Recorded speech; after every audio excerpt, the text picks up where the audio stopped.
স্থানীয় সংবাদ পড়ছে ধৃতি সেন শর্মা।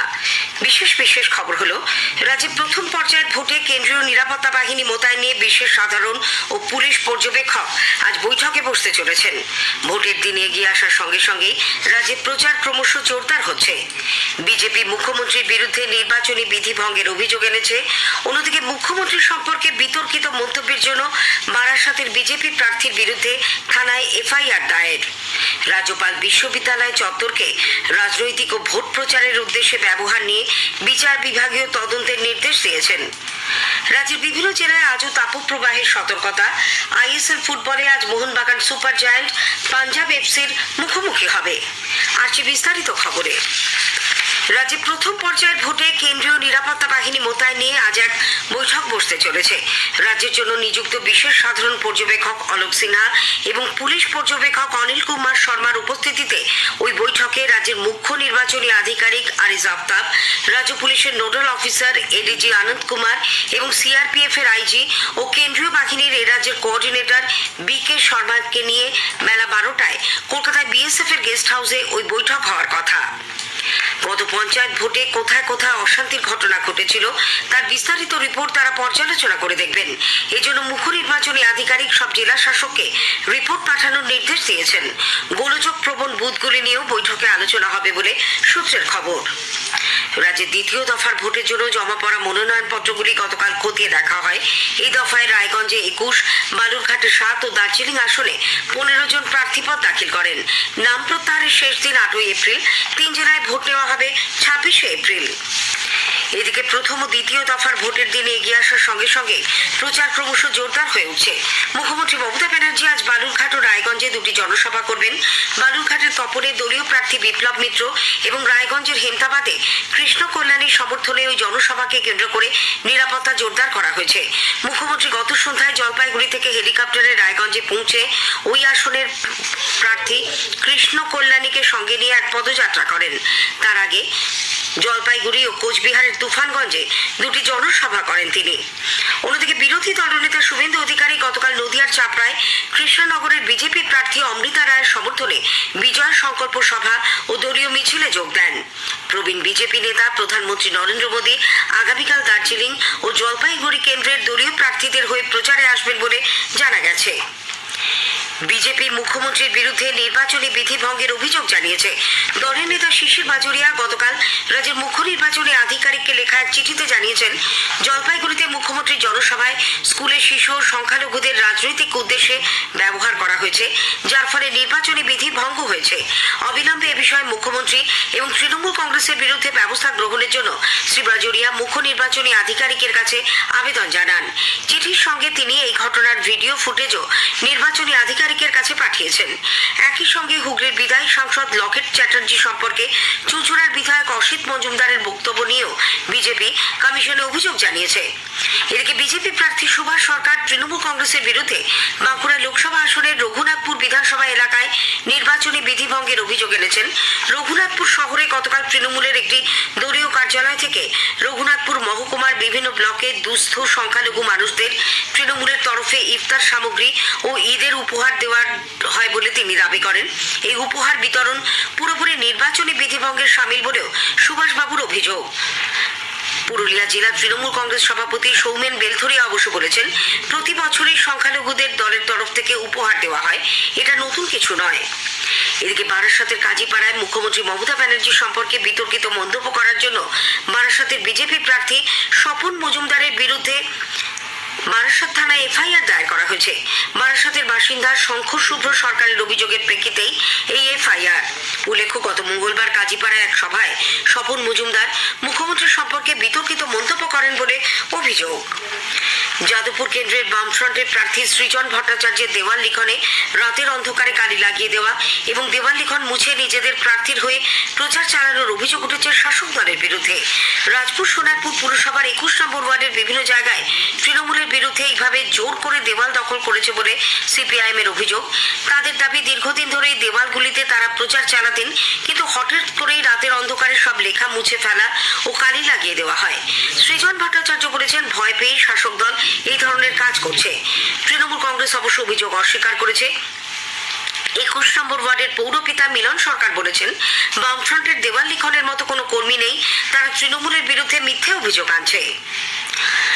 লোকসভা নির্বাচনের প্রাক্কালে উত্তর দিনাজপুরের গোয়ালপুকুর থানার মজলিশপুর এলাকায় এসএসটির নাকা চেকিং চলাকালীন গতকাল একটি ছোট গাড়ি থেকে 23 লক্ষ টাকা উদ্ধারের ঘটনায় চাঞ্চল্য ছড়ায়। পুলিশ সূত্রে জানা গেছে, ডালখোলার একটি ট্রাক্টরের শোরুমের কর্মী গোয়ালপুকুর সহ বেশ কয়েকটি এলাকা থেকে টাকা সংগ্রহ করে ডালখোলার উদ্দেশ্যে যাচ্ছিলেন।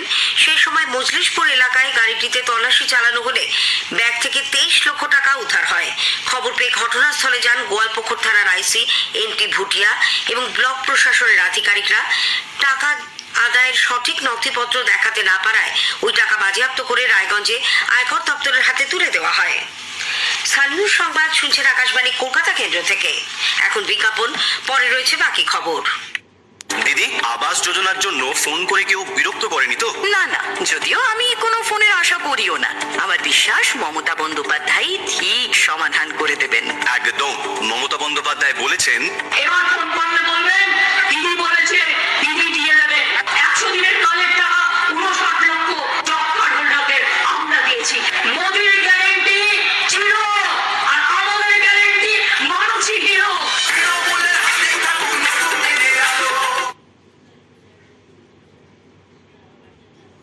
ফিরে এলাম স্থানীয় সংবাদে। রাজ্যপাল সংঘাতের আবহে সিভি আনন্দ বোস বিশ্ববিদ্যালয় চত্বরকে রাজনৈতিক ও ভোট প্রচারের উদ্দেশ্যে ব্যবহার নিয়ে বিচার বিভাগীয় তদন্তের নির্দেশ দিয়েছেন। রাজভবনের তরফে এক বিবৃতিতে জানানো হয়েছে, বিশ্ববিদ্যালয়গুলির আচার্য হিসেবেই রাজ্যপালের এই নির্দেশ। এজন্য সুপ্রিম কোর্ট বা হাইকোর্টের কোনো অবসরপ্রাপ্ত বিচারপতিকে নিয়ে 1 সদস্যের বিচার বিভাগীয় কমিশন গঠন করা হবে। ওই কমিশন শিক্ষাঙ্গনকে রাজনৈতিক উদ্দেশ্যে ব্যবহারের অভিযোগের পাশাপাশি বিশ্ববিদ্যালয়গুলিতে সাম্প্রতিক হিংসার ঘটনা ও দুর্নীতির অভিযোগেরও তদন্ত করবেন। এদিকে শিক্ষামন্ত্রী ব্রাত্য বসু বলেছেন, রাজ্যপাল নিযুক্ত তত্ত্বাবধায়ক উপাচার্যরাই বিশ্ববিদ্যালয়ে গন্ডগোল পাকাচ্ছেন। বিশ্ববিদ্যালয়গুলিতে এই ধরনের অচলাবস্থা চলতে থাকলে ওইসব উপাচার্যের বিরুদ্ধেই বিচার বিভাগীয় তদন্ত করা দরকার। একই সঙ্গে তার কোনো মন্তব্যের জন্য রাজ্যপালের খারাপ লেগে থাকলে তিনি দুঃখ প্রকাশ করেন। যদি কোনো আমাকে বা আমার মতোই আরো যারা মন্ত্রী ছিলেন, যারা ওখানে ছিলেন, তাদের যদি কোনো এরা এই ধরনের কোনো শোকজ নোটিশ আসে, আমরা সবাই উত্তর দেবো। এইরকম যদি টানা অটোক্রেসি চলতে থাকে এবং বিশ্ববিদ্যালয়গুলোকে যদি এইভাবে ধ্বংস করে, আপনাকে যদি কেউ মাথায় এসে বন্দুক ধরে গুলি করতে যায় এবং আপনি যদি নিরস্ত্র হন, আপনি তো শেষ দুটো কথা বলবেন। তা আমি ওই রকমই আমার দুটো কথা আমি বলেছি। সেই কথাই যদি ওনারা আঘাত লেগে থাকেন, আমি ক্ষমা চাইছি। প্রদেশ কংগ্রেস সভাপতি সাংসদ অধীর চৌধুরী অবশ্য বলেছেন, রাজ্যপাল নিজের এখতিয়ারের বাইরে গিয়ে কথা বলছেন। মুর্শিদাবাদে গতকাল রাজ্যপাল সংঘাত প্রসঙ্গে তিনি বলেন, রাজ্যপালের কোনো এখতিয়ার নেই একটা মন্ত্রীকে বলা হয় তুমি সরে যাও। অন্যদিকে সিপিআইএম এর রাজ্য সম্পাদক মোহাম্মদ সেলিম বলেছেন, গণতন্ত্রে রাজ্যপাল কিছু ঠিক করেন না, করেন মানুষ। রাজ্যপাল একদিকে শিক্ষামন্ত্রীর অপসারণ চাইছেন, অন্যদিকে তাঁকে যে সরকার নিয়োগ করেছে সেই সরকারকে এই নির্বাচনে মানুষ অপসারণ করবে বলেও সেলিম দাবি করেন। তৃণমূল কংগ্রেস ও বিজেপি একই সুতোয় বাঁধা বলেও তিনি মন্তব্য করেন। রাজভবন নবান্নের মধ্যে ব্যাপক কুস্তি, ভোট আসলে আরো বেশি হয়, তারপর সব একটা হয়ে যায়। গৌরবঙ্গ বিশ্ববিদ্যালয়ের অন্তর্বর্তী উপাচার্য রজত কিশোর দেকে রাজ্যপাল দায়িত্ব থেকে অব্যাহতি দেওয়ার পর তার চেম্বার সিল করে দেওয়ার জন্য রাজভবন নির্দেশ দিয়েছে। বিশ্ববিদ্যালয়ের রেজিস্ট্রার বিশ্বজিৎ দাসকে এই মর্মে রাজভবনের তরফে গতকাল চিঠি পাঠানো হয়। রেজিস্ট্রার অবশ্য বলেছেন, রাজ্য সরকার ও শিক্ষামন্ত্রীর সঙ্গে কথা বলেই পরবর্তী সিদ্ধান্ত নেওয়া হবে। উল্লেখ্য, গৌরবঙ্গ বিশ্ববিদ্যালয়ের তৃণমূলপন্থী অধ্যাপক সংগঠন ওয়েবকুপার রাজ্য সম্মেলনে অভিষেক বন্দ্যোপাধ্যায় ও ব্রাত্য বসুর ছবির কাটআউট নিয়ে বিতর্ক শুরু হয়।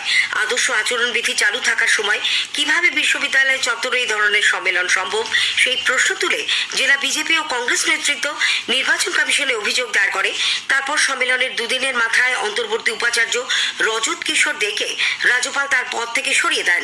রাজ্য সরকার অবশ্য তাকেই কাজ চালিয়ে যেতে বলে। অন্যদিকে রাজ্যপাল সংঘাতের আবহে তৃণমূলের অধ্যাপক, কর্মচারী ও ছাত্র সংগঠনের বাধায় গতকাল বর্ধমান বিশ্ববিদ্যালয়ের এক্সিকিউটিভ কাউন্সিলের বৈঠক ভেস্তে যায়। প্রায় 5 মাস পর গতকাল ওই বৈঠক হওয়ার কথা ছিল। আন্দোলনরত চাকরি প্রার্থীদের সঙ্গে পুলিশের ধস্তাধস্তিতে মধ্য কলকাতার ধর্মতলা চত্বর গতকাল উত্তপ্ত হয়ে ওঠে। নির্বাচনের আগে দ্রুত নিয়োগ সহ বিভিন্ন দাবিতে ছাত্রী সংগঠন যৌথভাবে কলেজ স্কোয়ার থেকে মিছিল করে ধর্মতলা শহীদ মিনারের উদ্দেশ্যে যাত্রা করে পুলিশ তাদের আটকে দেয়। তীব্র অস্বস্তিকর গরমে রাজ্যের মানুষ নাজেহাল। শুষ্ক পশ্চিমী বাতাস বইতে থাকায় দক্ষিণবঙ্গের বিভিন্ন জেলায় আজও তাপপ্রবাহ এবং আর্দ্র অস্বস্তিকর গরমের পূর্বাভাস দিয়েছে আলিপুর আবহাওয়া দপ্তর। কলকাতায় সকালে সর্বনিম্ন তাপমাত্রা রেকর্ড করা হয়েছে 28.5 ডিগ্রি সেলসিয়াস, স্বাভাবিকের তুলনায় 3 ডিগ্রি বেশি। উত্তর 24 পরগনার গাইঘাটার ঠাকুরনগরে আজ মধুকৃষ্ণা ত্রয়োদশীতে মহুতুয়া মহামেলা শুরু হতে চলেছে, চলবে 12 এপ্রিল পর্যন্ত। আইএসএল ফুটবলে আজ মোহনবাগান সুপার জায়ান্ট পাঞ্জাব এফসির মুখোমুখি হবে। দিল্লির জওহরলাল নেহরু স্টেডিয়ামে খেলা শুরু বিকেল 5টায়। স্থানীয় সংবাদ শেষ হলো।